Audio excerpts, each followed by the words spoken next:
Hi guys, and welcome back to my channel. My name is Ursula. In today's video I thought I would do a beauty best and worst video of 2025. I've chosen 5 beauty products that I really do not like and then 5 that I absolutely love.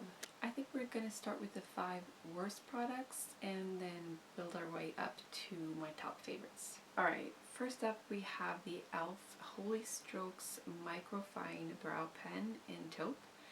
I got this as a part of a video I was going to do, or that I did, comparing several different brow products, and I thought I would include one of these pen-like pencils. And basically I used this just a few times, like 5-6 times, and then it was completely dried up. And even the first time I tried it, there was hardly any pigmentation coming out of this pen.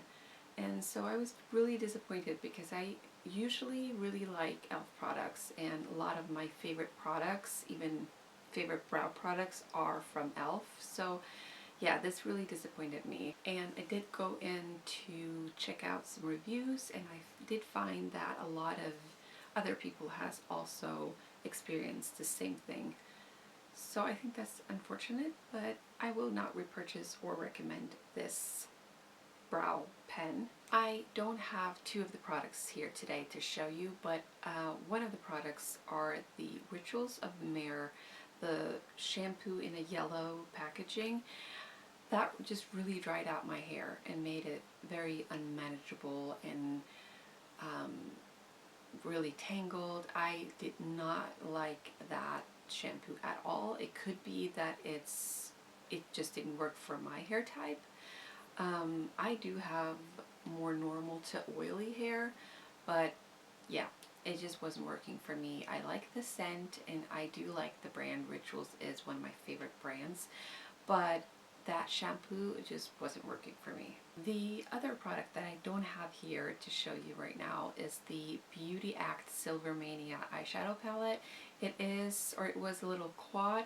The actual packaging is really beautiful and it has a decent mirror. The brand is cruelty free. I believe it's a Norwegian brand, and I really enjoy the other eyeshadow palette that I used to have from that brand. That was called Nude Mania. One of my favorite, like, everyday natural neutral go-to eyeshadow palettes.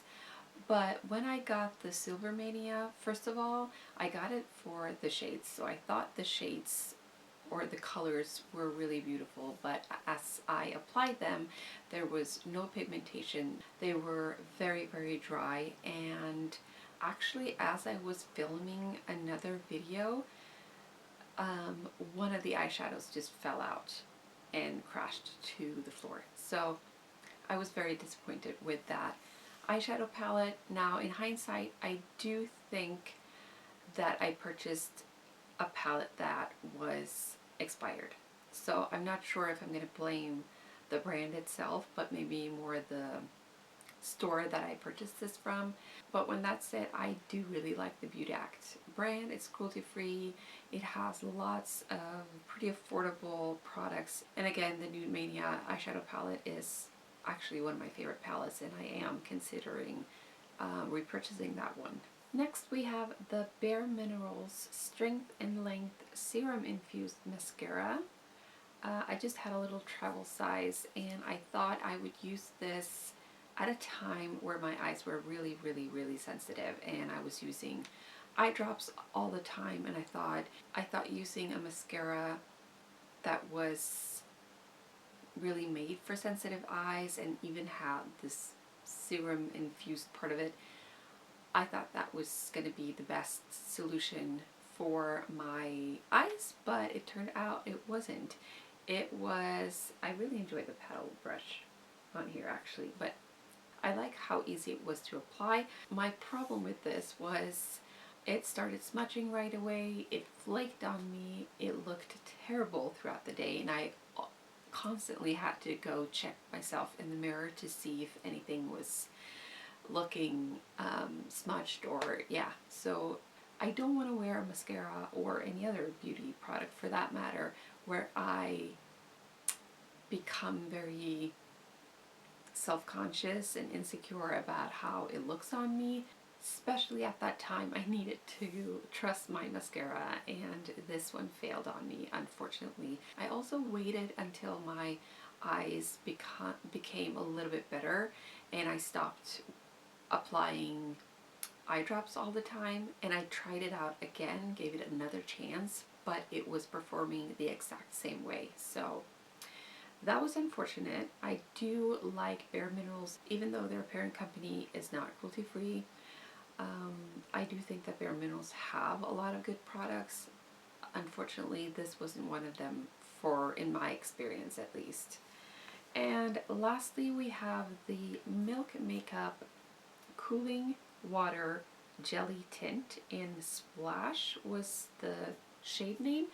This is actually one of my newest makeup items. I got this as a gift with purchase, as I purchased one of their concealers. And this is a really hyped, trendy, popular blush, and I thought, I'm getting it for free, so I might as well try it out. And I did. I tried different ways of applying this, and most of them failed. I did find one way where if I applied lots of hydrating products beforehand and very, very quickly applied this one and very, very quickly blended it out, I did make it work, but it was a very stressful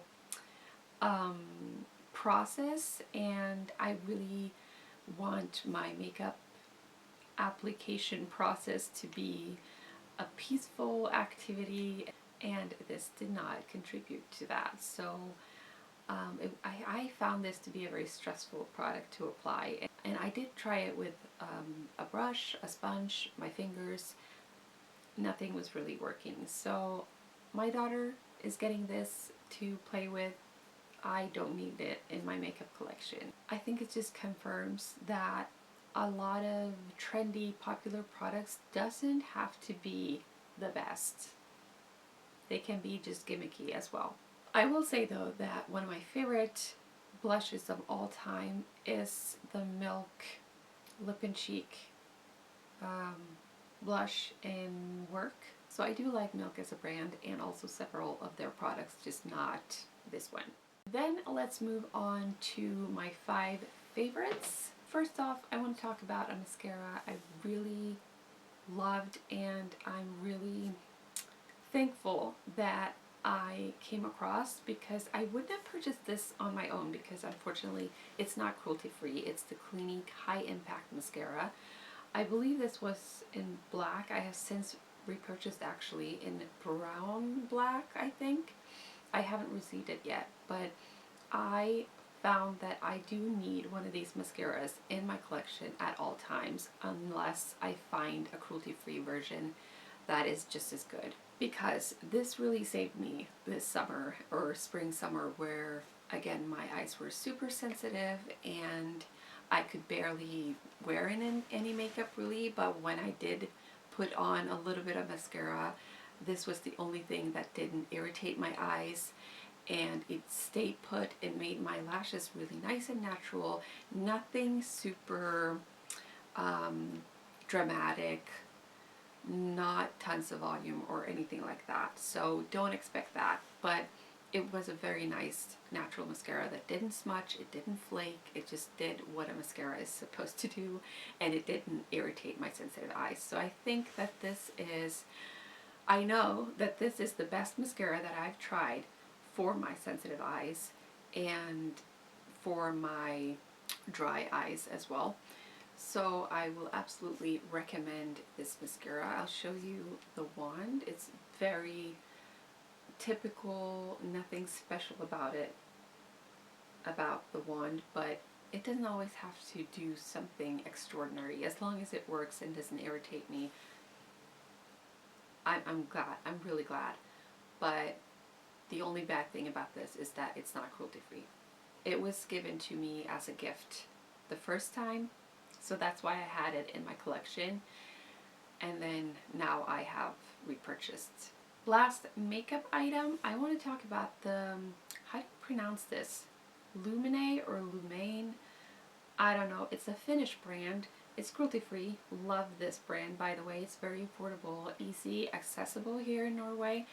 It's the CC cream in 175. Skin tone unifying medium coverage for all skin types with an SPF of 20, and this is also cruelty free and vegan. So I was very pleasantly surprised by this one because it is affordable. I don't hear many YouTubers talk about this foundation. It could be because it's not available in the United States or the UK, which are the countries where my favorite YouTubers typically are from. So that could be, but I really enjoy this foundation. I got it this year and I've worked through this. I don't think I have that much left. I probably have like maybe 1/3 left of this foundation now, which is rare because I am very light-handed with my foundation. I have normal to dry skin, and I prefer my foundation or skin tint or tinted moisturizer to be lightweight and with light coverage. I guess light to buildable coverage. I don't like anything heavy. I don't want like full coverage, nothing like that. I just want it to look as natural as possible, and I feel like this does that. It has a good shade range and it's affordable. I love that it comes in a tube. It's really easy to apply. I just apply it with my fingers. That's what works best for me. Such a great foundation or CC cream. Yeah, I look at it as a foundation, but anyways, yeah, really recommend. Moving on to body care, I have to mention my Sticky Dates shower gel from Lush. I love this so much that I even got a body lotion. I first had a little travel size version of this shower gel and I used that up, and now I got the full size. This is just a great shower gel. I really enjoy it. It smells like Sticky Dates. I mean, it has this really sweet gourmand scent to it with some vanilla, and I think it says sandalwood as well. I think this is my favorite shower gel from Lush, and I've tried many of their shower gels, and yeah, this is the best one in my opinion. So, highly recommend this one. Next, we have some skincare. This is the Paulas Choice Softening Cream Cleanser for dry to very dry skin. I use it to double cleanse, and it works great on removing makeup unless it's waterproof. That could be too difficult for this one because it is very gentle to the skin, but I don't really wear waterproof makeup anymore, so I'm fine with that. But this was the only cleanser my skin could handle when it went through some difficulties a year or two back. I became really sensitive, like super sensitive. I had some eczema and I could barely put anything on my skin before it became completely like inflamed and really bad. So I went on to repurchase this one because I have this much left, I think. And even though I used the tiniest bit to cleanse, I still thought I would get a backup. It's always good to have a backup of your favorite products when you know that this is something you use every single day. And so I got online. I couldn't find it anywhere. I even went on Paula's Choice's website, and it seems that this is discontinued. Unfortunately, I do not know what to do.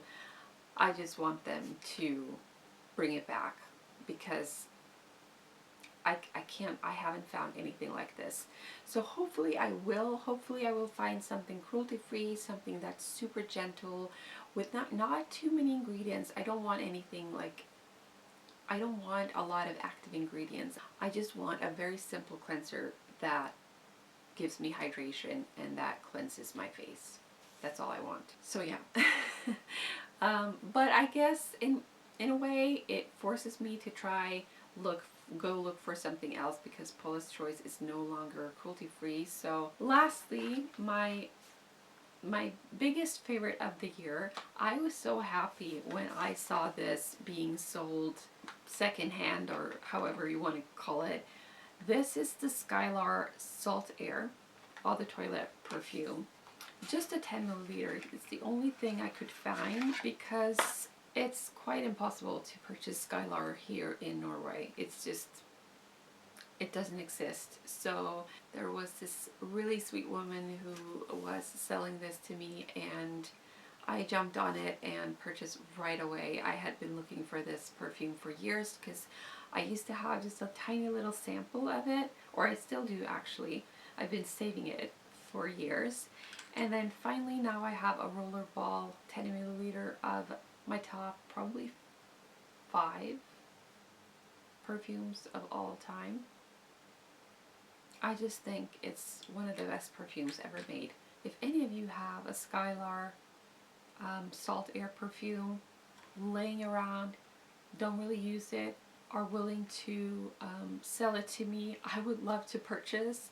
I do anything to get a full size of this, but it's very, very hard. So let me know if you are interested, because I am. So yeah, this is the best purchase of this year.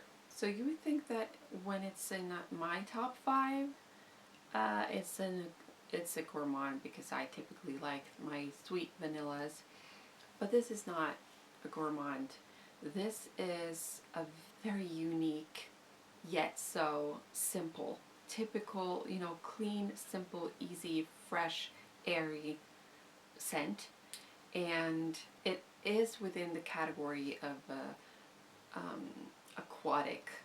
It's unisex, perfect for summer everydays. You get that really beachy, salt air, driftwood kind of vibe. So top notes include sea salt, seaweed, and bergamot or green coconut.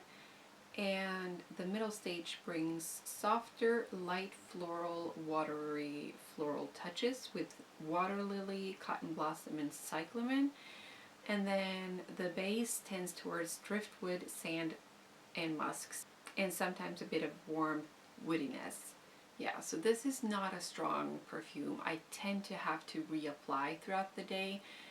It doesn't have a very good projection, but other than that, I really love it. I mean, if you want something light and airy and fresh and minimal and clean, this is perfect. You also have to like that salty note, because I think that this is the saltiest perfume I have in my collection. That is a very prominent note, at least in my nose, with this scent. I do think it's extra good for sensitive skin, because Skylar does market this perfume as being hypoallergenic, cruelty-free, and formulated with cleaner ingredients. So that is a huge plus, I think. So yeah, if you're looking for one of those perfumes, this might be it.